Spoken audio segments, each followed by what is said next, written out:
Hi all, എല്ലാവർക്കും one clip P S C YouTube ചാനലിലേക്ക് സ്വാഗതം. ഇന്ന് നമ്മൾ ഡിസ്കസ് ചെയ്യാനായിട്ട് പോകുന്നത് കേരളത്തിലെ ആരോഗ്യക്ഷേമ പദ്ധതികളെക്കുറിച്ചാണ്. 5 വിഭാഗങ്ങൾക്ക് വേണ്ടിയിട്ടാണ് പ്രധാനമായും ആരോഗ്യക്ഷേമ പദ്ധതികൾ തരംതിരിച്ചിരിക്കുന്നത്. അതിൽ ഒന്നാമത്തെയാണ് വയോജനങ്ങൾക്ക് വേണ്ടിയിട്ടുള്ള ആരോഗ്യക്ഷേമ പദ്ധതി, രണ്ടാമത് കുട്ടികൾക്ക് വേണ്ടിയിട്ടുള്ള ആരോഗ്യക്ഷേമ പദ്ധതികൾ, മൂന്നാമത് വനിതകൾക്ക് വേണ്ടിയിട്ടുള്ള ആരോഗ്യക്ഷേമ പദ്ധതികൾ, നാലാമത് ഭിന്നശേഷിക്കാർക്ക് വേണ്ടിയിട്ടുള്ള ആരോഗ്യക്ഷേമ പദ്ധതികൾ, അടുത്തത് ട്രാൻസ്ജെൻഡേഴ്സിന് വേണ്ടിയിട്ടുള്ള ആരോഗ്യക്ഷേമ പദ്ധതികളും കൂടാതെ മറ്റു പ്രധാനപ്പെട്ട പദ്ധതികളെക്കുറിച്ചാണ് ഇന്നത്തെ ക്ലാസ്സിൽ നമ്മൾ ഡിസ്കസ് ചെയ്യാനായിട്ട് പോകുന്നത്. ക്ലാസ് മൊത്തമായി കാണുക. 2025 വരാനിരിക്കുന്ന എല്ലാ എക്സാമുകൾക്കും നിങ്ങൾക്ക് ഉപകാരപ്രദമാകുന്ന തരത്തിൽ തന്നെയാണ് ഈ ഒരു ക്ലാസ് അറേഞ്ച് ചെയ്തിരിക്കുന്നത്. ക്ലാസ് കണ്ടു കഴിഞ്ഞാലുടൻ ഇതിൻ്റെ PDF നോട്ടിന് വേണ്ടി നമ്മുടെ ടെലഗ്രാം ചാനൽ കൂടി ജോയിൻ ചെയ്യുക. അപ്പോൾ നമുക്ക് നേരെ ഇന്നത്തെ ചോദ്യങ്ങളിലേക്ക് കടക്കാം. ആദ്യം നമ്മൾ പഠിക്കാനായിട്ട് പോകുന്നത് വയോജനങ്ങളെക്കുറിച്ചുള്ള പദ്ധതികളാണ്. അപ്പോൾ വയോജനങ്ങളുമായി ബന്ധപ്പെട്ട ആരോഗ്യക്ഷേമ പദ്ധതികളിൽ ആദ്യം നമ്മൾ പഠിക്കാനായിട്ട് പോകുന്നത് എൽഡർ ലൈനെ കുറിച്ചാണ്.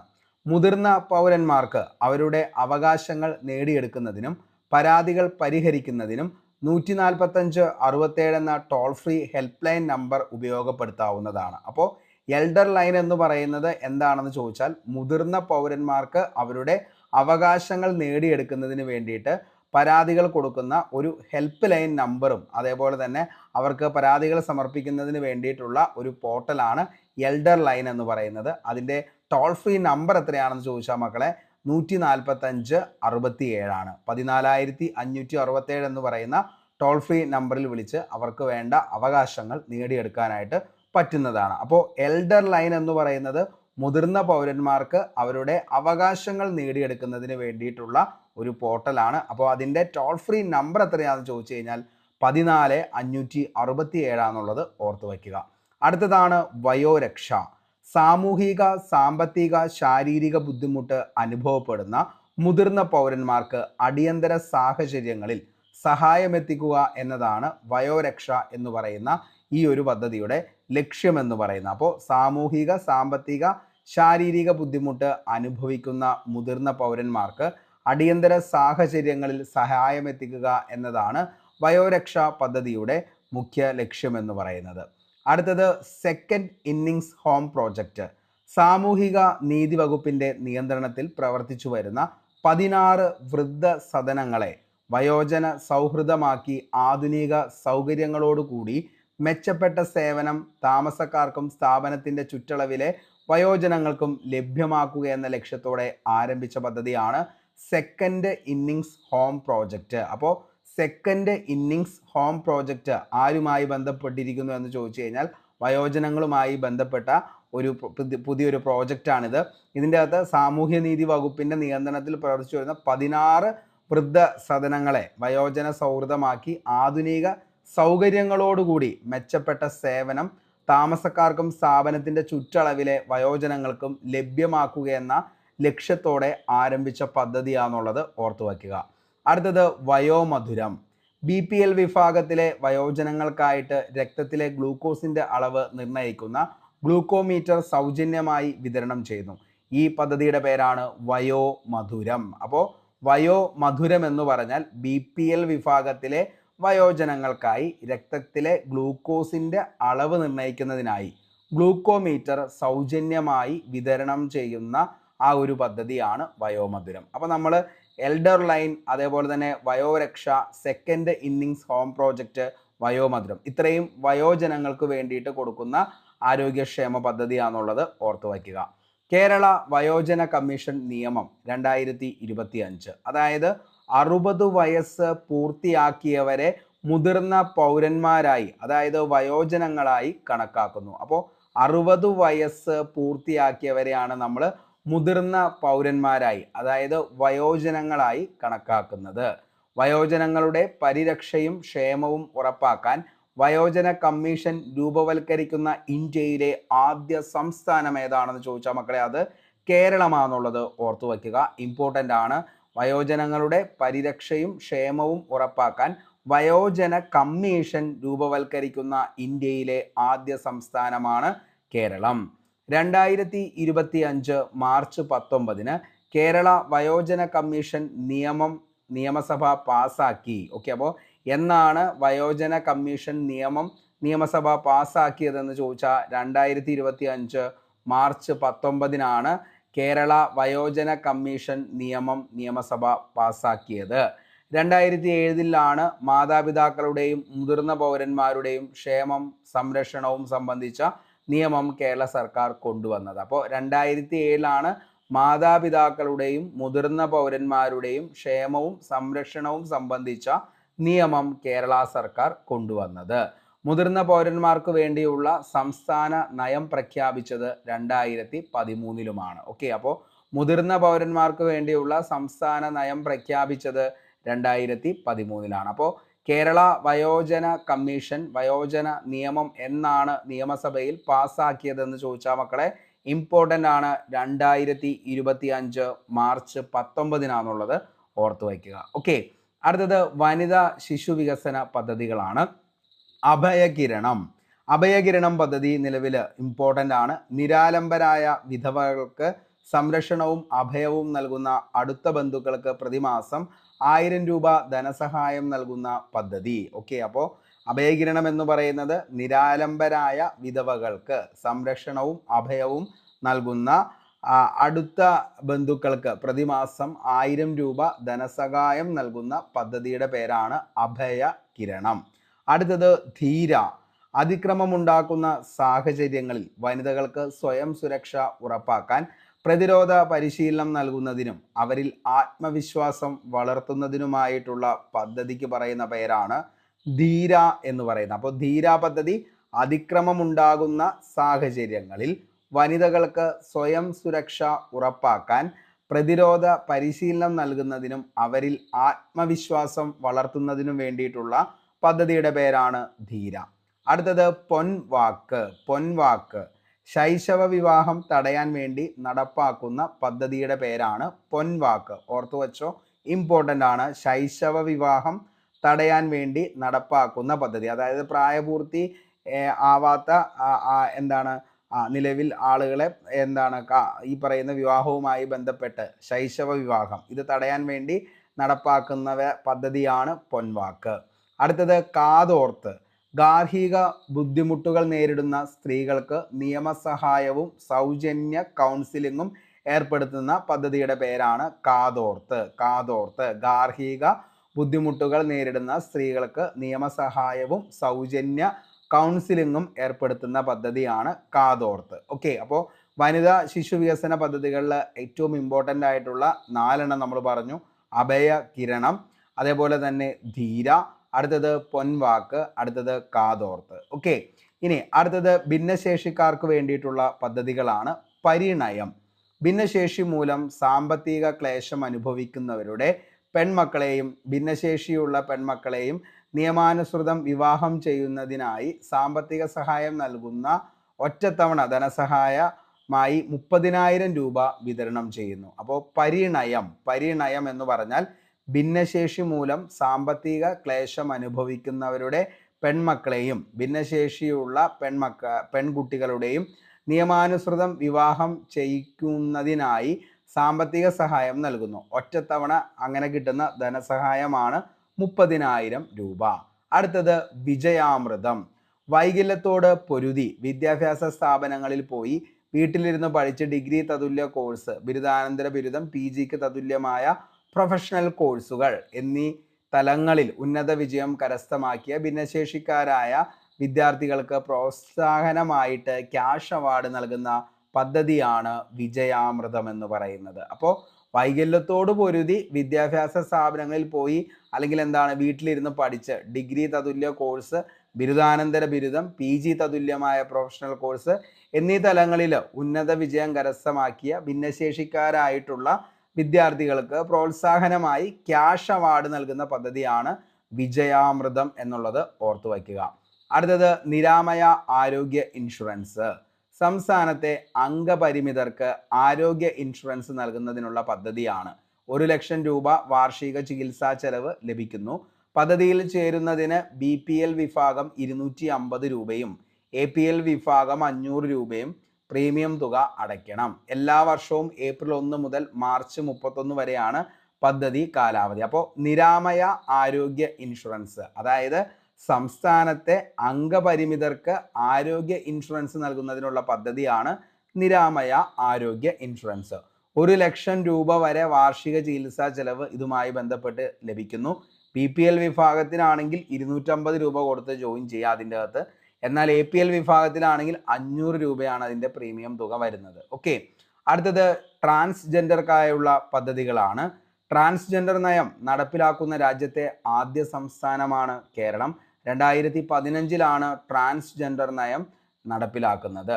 സമന്വയ, പാതി വഴിയിൽ വിദ്യാഭ്യാസം ഉപേക്ഷിക്കേണ്ടി വന്ന മുഴുവൻ ട്രാൻസ്ജെൻഡർ വ്യക്തികൾക്കും തുടർ വിദ്യാഭ്യാസം സാധ്യമാക്കുന്നതിനായി സാക്ഷരതാ മിഷന്റെ സഹകരണത്തോടെ നടപ്പാക്കുന്ന പദ്ധതിയുടെ പേരാണ് സമന്വയ എന്ന് പറയുന്നത്. അപ്പോൾ പാതി വഴിയിൽ വിദ്യാഭ്യാസം ഉപേക്ഷിക്കേണ്ടി വന്ന മുഴുവൻ ട്രാൻസ്ജെൻഡർ വ്യക്തികൾക്കും തുടർ വിദ്യാഭ്യാസം സാധ്യമാക്കുന്നതിനായി സാക്ഷരതാ മിഷന്റെ സഹകരണത്തോടെ നടപ്പാക്കുന്ന പദ്ധതിയാണ് സമന്വയ. അടുത്തത് സാകല്യം. ട്രാൻസ്ജെൻഡർ വ്യക്തികൾക്ക് അവരുടെ അഭിരുചികൾക്ക് അനുസരിച്ച് തൊഴിൽ പരിശീലനം നൽകി സ്വയം പ്രാപ്തമാക്കി ജീവിക്കുന്നതിന് സന്ദർഭം ഒരുക്കുന്നു. അതാണ് സാകല്യം പദ്ധതി എന്നതുകൊണ്ട് ഉദ്ദേശിക്കുന്നത്. അപ്പോൾ ട്രാൻസ്ജെൻഡർ വ്യക്തികൾക്ക് അവരുടെ അഭിരുചിക്കനുസരിച്ച് തൊഴിൽ പരിശീലനം നൽകി സ്വയം പ്രാപ്തമാക്കി ജീവിക്കുന്നതിന് സന്ദർഭം നൽകുന്നു. ഇനി സാമൂഹിക പ്രതിരോധ പദ്ധതികളാണ്. കുറ്റകൃത്യങ്ങളിൽ നിന്ന് ഒരു സമൂഹത്തെ മോചിപ്പിക്കാനും കുറ്റകൃത്യങ്ങൾ ഇല്ലായ്മ ചെയ്യാനും വിവിധ സർക്കാർ ഇതര സംവിധാനങ്ങളുടെ സഹായത്തോടെയുള്ള ഇടപെടലാണ് സാമൂഹിക പ്രതിരോധം അഥവാ സോഷ്യൽ ഡിഫൻസ് എന്നതുകൊണ്ട് അർത്ഥമാക്കുന്നത്. അപ്പോൾ എന്താണ് ഈ സോഷ്യൽ ഡിഫൻസ് അല്ലെങ്കിൽ സാമൂഹിക പ്രതിരോധ പദ്ധതികൾ കൊണ്ട് ഉദ്ദേശിക്കുന്നതെന്ന് ചോദിച്ചാൽ, കുറ്റകൃത്യങ്ങളിൽ നിന്ന് ഒരു സമൂഹത്തെ മോചിപ്പിക്കാനും കുറ്റകൃത്യങ്ങൾ ഇല്ലായ്മ ചെയ്യാനും വിവിധ സർക്കാരിതര സംവിധാനങ്ങളുടെ സഹായത്തോടെയുള്ള ഇടപെടലാണ് സാമൂഹിക പ്രതിരോധം അഥവാ സോഷ്യൽ ഡിഫൻസ് എന്നതുകൊണ്ട് അർത്ഥമാക്കുന്നത്. ജീവനം, കുറ്റകൃത്യങ്ങൾക്ക് ഇരയായി മരണപ്പെടുന്നവരുടെ ആശ്രിതർക്കും ഗുരുതര പരിക്ക് പറ്റിയവരുടെയും പുനരധിവാസത്തിനായി സ്വയം തൊഴിൽ സംരംഭം ആരംഭിക്കുന്നതിനായി ധനസഹായം നൽകുന്ന പദ്ധതിയാണ് ജീവനം എന്ന് പറയുന്നത്. അപ്പോൾ കുറ്റകൃത്യങ്ങൾക്ക് ഇരയായി മരണപ്പെടുന്നവരുടെ ആശ്രിതർക്ക്, അതേപോലെ തന്നെ ഗുരുതര പരിക്ക് പറ്റിയവരുടെയും പുനരധിവാസം സ്വയം തൊഴിൽ സംരംഭിക്കുന്നതിന് വേണ്ടിയിട്ടാണ് ഈ ഒരു ധനസഹായം നൽകുന്നത്. ആ പദ്ധതിയുടെ പേരാണ് ജീവനം എന്നുള്ളത് ഓർത്തുക. അടുത്തത് തണലിടം പ്രൊബേഷണൽ ഹോം എന്ന് പറയുന്നത്. കുടുംബമോ ബന്ധുമിത്രാദികളോ ഏറ്റെടുക്കാൻ തയ്യാറാകാത്ത പ്രൊബേഷണർമാർ, മുൻ തടവുകാർ, കേസിൽപ്പെട്ട് താമസിക്കാൻ ഇടമില്ലാതെ വിചാരണ നേരിടുന്നവർ, ജയിലിൽ നിന്ന് വിവിധ അവധികൾക്കായി പുറത്തിറങ്ങുന്നവർ തുടങ്ങിയവരെ സമൂഹത്തിലേക്ക് പുനരധിവസിപ്പിക്കാൻ സാധിക്കുന്നവരെ താമസിക്കുന്നതിന് വേണ്ടിയിട്ടുള്ള ഇടക്കാല സംരക്ഷണ കേന്ദ്രമാണ് തണലിടം പ്രൊബേഷൻ ഹോം എന്ന് പറയുന്നത്. അപ്പോൾ തണലിടം പ്രൊബേഷൻ ഹോം എന്ന് പറയുന്നത് കുടുംബമോ അല്ലെങ്കിൽ ബന്ധുമിത്രാദികളോ അങ്ങനെയൊന്നും ഏറ്റെടുക്കാത്ത നിലവിലെ പ്രൊബേഷന്മാർ, അതേപോലെ തന്നെ മുൻ തടവുകാർ, കേസിൽപ്പെട്ട് താമസിക്കാൻ ഇടമില്ലാതെ അലയുന്നവർ, വിചാരണ നേരിടുന്നവർ, ജയിലിൽ നിന്ന് വിവിധ അവധികൾക്കായിട്ട് പുറത്തു വരുന്ന ആളുകൾ, ഇവർക്കൊക്കെ അല്ലെങ്കിൽ ഇവരെയൊക്കെ പുനരധിവസിപ്പിക്കാൻ വേണ്ടിയിട്ട് തുടങ്ങിയ ഒരു പദ്ധതിയാണ് തണലിടം എന്നുള്ളത് ഓർത്തു വയ്ക്കുക. ഇനി കേരളത്തിലെ സാമൂഹ്യ സുരക്ഷാ മിഷൻ KSSM, സാമൂഹിക നീതി വകുപ്പിന് കീഴിൽ പ്രവർത്തിക്കുന്ന കേരള സാമൂഹിക സുരക്ഷാ മിഷൻ നിരാലംബർ, ദരിദ്രർ, പ്രായമായവർ, കുട്ടികൾ, സ്ത്രീകൾ, വിട്ടുമാറാത്ത ക്യാൻസർ രോഗികൾ, മറ്റു ദുർബല വിഭാഗങ്ങൾ എന്നിവർക്ക് സേവനവും പിന്തുണയും നൽകുന്നു. 2008 ഒക്ടോബർ 14 സ്ഥാപിതമായത്. ആസ്ഥാനം തിരുവനന്തപുരമാണ്. ഈ പറയുന്ന സാമൂഹ്യനീതി വകുപ്പ് മന്ത്രിയാണ് മിഷന്റെ ചെയർമാൻ സ്ഥാനം വഹിക്കുന്നത്. ഓക്കെ, അപ്പോൾ കേരള സാമൂഹിക സുരക്ഷാ മിഷൻ എന്നാണ് സ്ഥാപിതമായതെന്ന് ചോദിച്ചാൽ 2008 ഒക്ടോബർ 14 ഇത് സ്ഥാപിതമായത്. ആസ്ഥാനം തിരുവനന്തപുരമാണ്. സാമൂഹ്യനീതി വകുപ്പ് മന്ത്രിയാണ് ഇതിൻ്റെ ചെയർമാൻ സ്ഥാനം വഹിക്കുന്നത്. ഓക്കെ, ഇനി ഇതുമായി ബന്ധപ്പെട്ട മറ്റു പദ്ധതികളാണ് വയോമിത്രം. സംസ്ഥാനത്ത് വയോജന നയം നടപ്പിലാക്കുന്നതിൻ്റെ ഭാഗമായി വയോജനങ്ങളുടെയും ആരോഗ്യ സംരക്ഷണ പരിപാലനത്തിന് പ്രത്യേക ശ്രദ്ധ നൽകിക്കൊണ്ട് ആരംഭിച്ച നൂതന പദ്ധതി.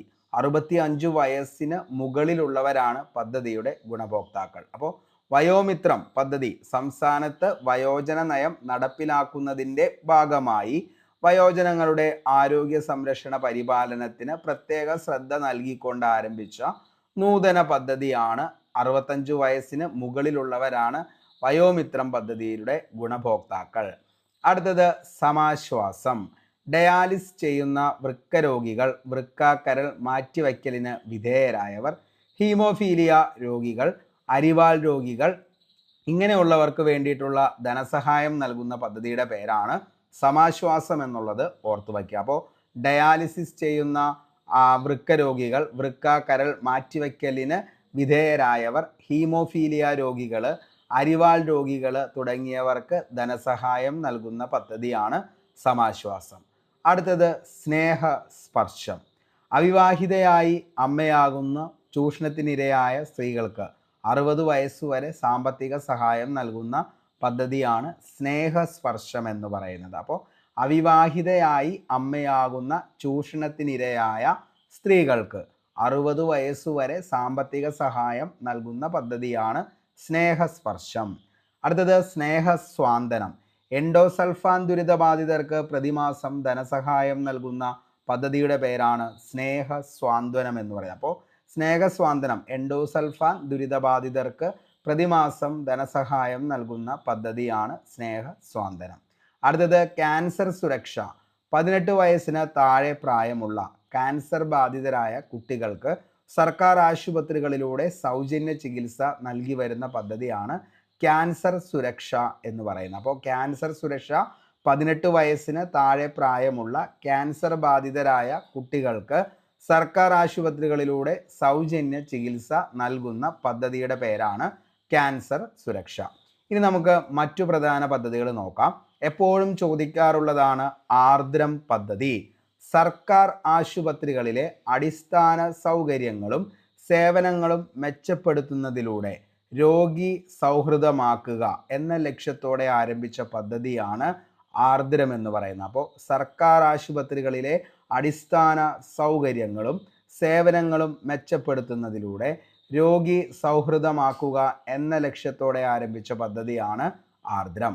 അടുത്തതാണ് താലോലം. വൃക്കരോഗം, ഹൃദ്രോഗം, ഹീമോഫീലിയ തുടങ്ങിയ മാരക രോഗങ്ങൾ ബാധിച്ച കുട്ടികൾക്ക് സഹായധനം നൽകുന്ന പദ്ധതിയാണ് താലോലം. താലോലം ഇമ്പോർട്ടൻ്റ് ആണ്, ചോദിച്ചേക്കുന്നതാണ്. അടുത്തതാണ് ശലഭം. നവജാത ശിശുക്കളിലെ ജനന വൈകല്യങ്ങൾ കണ്ടുപിടിക്കുന്നതിനായിട്ടുള്ള പദ്ധതിയാണ് ശലഭം എന്ന് പറയുന്നത്. നവജാത ശിശുക്കളിലെ ജനന വൈകല്യങ്ങൾ കണ്ടുപിടിക്കുന്നതിനായിട്ടുള്ള പദ്ധതി ശലഭം. അടുത്തതാണ് നിഴൽ പദ്ധതി. രാത്രികാലങ്ങളിൽ പൊതു ഇടങ്ങളിലോ വീടുകളിലോ ഒറ്റപ്പെട്ടു പോകുന്ന സ്ത്രീകൾക്ക് സുരക്ഷ ഉറപ്പാക്കുന്നതിനായി കേരള പോലീസ് നടപ്പാക്കുന്ന പദ്ധതിയുടെ പേരാണ് നിഴൽ എന്ന് പറയുന്നത്. അടുത്തത് സഹജ കോൾ സെൻറ്റർ. തൊഴിലിടങ്ങളിൽ സ്ത്രീകൾക്ക് അവകാശങ്ങൾ നിഷേധിക്കപ്പെടുകയോ അതിക്രമങ്ങൾക്ക് നേരിടേണ്ടി വരികയോ ചെയ്താൽ പരാതികൾ അറിയിക്കാനുള്ള തൊഴിൽ വകുപ്പിൻ്റെ സംവിധാനത്തിൻ്റെ പേരാണ് Sahaja call centre. Sahaja call centre. അടുത്തതാണ് തീരമൈത്രി. മത്സ്യത്തൊഴിലാളി വനിതകളുടെ സാമ്പത്തികവും സാമൂഹികവുമായ ഉന്നമനം ലക്ഷ്യമിട്ട് ഫിഷറീസ് വകുപ്പിനു കീഴിൽ പ്രവർത്തിക്കുന്ന SAF society for assistant to fisher women സംസ്ഥാനത്ത് നടപ്പാക്കുന്ന പദ്ധതി. അടുത്തതാണ് അവളിടം ക്ലബ്ബ്. അവളിടം ക്ലബ്ബ് സ്ത്രീ ശാക്തീകരണം ലക്ഷ്യമിട്ടുള്ള യുവജനക്ഷേമ ബോർഡിൻ്റെ ഉദ്യമമാണ് അവളിടം ക്ലബ്ബ്. അടുത്തതാണ് സ്വാന്തനം. രക്തസമ്മർദ്ദം, പ്രമേഹം തുടങ്ങിയ രോഗങ്ങൾ വീടുകളിലെത്തി സമയാസമയം പരിശോധിക്കുന്നതിനുള്ള കുടുംബശ്രീ പദ്ധതിയുടെ പേരാണ് ഏതെന്ന് പറയുന്നത്, ഈ പറയുന്ന സ്വാന്തനം എന്ന് പറയുന്നത്. അപ്പോൾ രക്തസമ്മർദ്ദം, പ്രമേഹം തുടങ്ങിയ രോഗങ്ങൾ വീടുകളിലെത്തി സമയാസമയം പരിശോധിക്കാനുള്ള കുടുംബശ്രീ പദ്ധതിയാണ് സാന്ത്വനം. അടുത്തത് ശ്രുതി തരംഗം. ഒത്തിരി തവണ PSC ചോദിച്ചേക്കണ മോസ്റ്റ്ലി റിപ്പീറ്റഡ് ആയിട്ടുള്ള ഒരു PYQ നിങ്ങൾ നോക്കിക്കഴിഞ്ഞാൽ മനസ്സിലാവും. PYQ ആണ് ഈ പറയുന്ന ശ്രുതി തരംഗം പദ്ധതി. കേൾവി വൈകല്യമുള്ള കുട്ടികൾക്ക് സൗജന്യമായി കോക്ലിയർ ശസ്ത്രക്രിയ സഹായം നൽകുന്ന ആരോഗ്യ വകുപ്പിൻ്റെ പദ്ധതി. അപ്പോൾ കേൾവി വൈകല്യമുള്ള കുട്ടികളിൽ സൗജന്യ കോക്ലിയർ ശാസ്ത്രക്രിയാ സഹായം നൽകുന്ന ആരോഗ്യ വകുപ്പിന്റെ പദ്ധതിയാണ് ശ്രുതി തരംഗം. അടുത്തത് വാത്സല്യനിധി. പട്ടികജാതി പെൺകുട്ടികളുടെ സർവോത്മുഖമായ വികാസത്തിനായി പട്ടികജാതി വികസന വകുപ്പ് LICയുടെ സഹകരണത്തോടെ നടപ്പിലാക്കുന്ന ഇൻഷുറൻസ് പദ്ധതിയുടെ പേരാണ് വാത്സല്യനിധി. പട്ടികജാതി പെൺകുട്ടികളുടെ സർവോത്മുഖമായ വികാസത്തിനായി പട്ടികജാതി വികസന വകുപ്പ് LICയുടെ സഹകരണത്തോടെ നടപ്പിലാക്കുന്ന ഇൻഷുറൻസ് പദ്ധതി. അടുത്തതാണ് ഉന്നതി. പട്ടികജാതി വർഗ വിഭാഗങ്ങളിൽപ്പെട്ടവരുടെ ശാക്തീകരണത്തിന് വിവിധ പദ്ധതികളിൽ ഉൾപ്പെടുത്തി വിവിധ മേഖലകളിൽ പരിശീലനങ്ങളും പ്രവർത്തനങ്ങളും ലക്ഷ്യമിട്ടുള്ള പദ്ധതിയാണ് ഉന്നതി എന്ന് പറയുന്നത്. അടുത്തത് മിത്ര 181 ഹെൽപ്പ് ലൈൻ. സ്ത്രീകൾക്ക് സുരക്ഷ ഒരുക്കുക എന്ന ലക്ഷ്യത്തോടെ സംസ്ഥാന വനിതാ വികസന കോർപ്പറേഷൻ ആരംഭിച്ച 24 മണിക്കൂറും സേവനം ലഭ്യമാക്കുന്ന എമർജൻസി സംവിധാനമാണ് മിത്ര 181 ഹെൽപ്പ് ലൈൻ എന്ന് പറയുന്നത്. അപ്പോൾ മിത്ര 181 ഹെൽപ്പ് ലൈൻ ആണ് സ്ത്രീകൾക്ക് സുരക്ഷ ഒരുക്കുക എന്ന ലക്ഷ്യത്തോടെ സംസ്ഥാനത്തെ വനിതാ വികസന കോർപ്പറേഷൻ ആരംഭിച്ച 24 മണിക്കൂറും സേവനം ലഭ്യമാക്കുന്ന എമർജൻസി സംവിധാനമാണ് മിത്ര 181 ഹെൽപ്പ് ലൈൻ. അടുത്തതാണ് ജ്യോതി. കുടിയേറ്റ തൊഴിലാളികളുടെ കുട്ടികൾക്ക് വിദ്യാഭ്യാസ പ്രവേശനം ഉറപ്പാക്കാൻ ലക്ഷ്യമിട്ടുള്ള കേരള സർക്കാരിൻ്റെ സമഗ്ര പദ്ധതിയാണ് ജ്യോതി എന്ന് പറയുന്നത്. അപ്പോൾ കുടിയേറ്റ തൊഴിലാളികളുടെ കുട്ടികൾക്ക് വിദ്യാഭ്യാസ പ്രവേശനം ഉറപ്പാക്കാൻ ലക്ഷ്യമിട്ടുള്ള കേരള സർക്കാർ സമഗ്ര പദ്ധതിയാണ് ഏതെന്ന് പറയുന്നത് ജ്യോതി എന്ന് പറയുന്നത്. അപ്പോൾ ഏറ്റവും പ്രധാനപ്പെട്ട പദ്ധതികളാണ് ഈ പറയുന്ന Aardram, Thalolam, Shalabham, Nizhal, Sahaja call centre, Theeramaithri, Avalidam club, Swanthanam, Shruthitharangam ചോദിച്ചേക്കുന്നതാണ് Vatsalyanidhi, Unnathi, Mitra 181 help line, Jyothi. Okay, അപ്പോൾ ഇത്രയുമാണ് ഇന്ന് നമ്മൾ പഠിക്കാനായിട്ട് ഉദ്ദേശിച്ചത്. അപ്പോൾ എല്ലാവർക്കും മനസ്സിലായി എന്ന് കരുതുന്നു. നിങ്ങൾക്ക് ഇഷ്ടപ്പെട്ടെങ്കിൽ ക്ലാസ് ഉറപ്പായിട്ടും ലൈക്ക് ചെയ്യുക. അതേപോലെ തന്നെ നിങ്ങളുടെ വിലയേറിയ അഭിപ്രായം താഴെ കമൻറ്റ് ബോക്സിൽ രേഖപ്പെടുത്തുക. അടുത്ത ദിവസം നമുക്ക് ലാബ് അസിസ്റ്റൻറ്റും അതേപോലെ തന്നെ നമുക്ക് വരാനിരിക്കുന്ന എക്സാമുകളായിട്ടുള്ള ASM CPOക്കൊക്കെ വേണ്ടിയിട്ട് ഏറ്റവും ഇമ്പോർട്ടൻ്റ് ആയിട്ടുള്ള ക്ലാസ്സുകൾ വന്നുകൊണ്ടിരിക്കുന്നതായിരിക്കും. അപ്പോൾ ക്ലാസ് കിട്ടുന്നതിന് വേണ്ടി നമ്മുടെ ചാനലൊന്ന് സബ്സ്ക്രൈബ് ചെയ്തോ. അതേപോലെ തന്നെ ക്ലാസ്സുകളുടെ എല്ലാത്തിൻ്റെയും PDF നോട്ട് ലഭിക്കുന്നതിന് വേണ്ടി നമ്മുടെ ടെലഗ്രാം ചാനൽ കൂടി ജോയിൻ ചെയ്യുക. അതിൻ്റെ ലിങ്ക് താഴെ ഡിസ്ക്രിപ്ഷൻ ബോക്സിൽ അവൈലബിൾ ആണ്. അപ്പോൾ നമുക്ക് പുതിയൊരു ക്ലാസ്സുമായി വീണ്ടും കണ്ടുമുട്ടാം. അതുവരത്തേക്കും short break. Signing off, Arun Kombanadan. Thank U.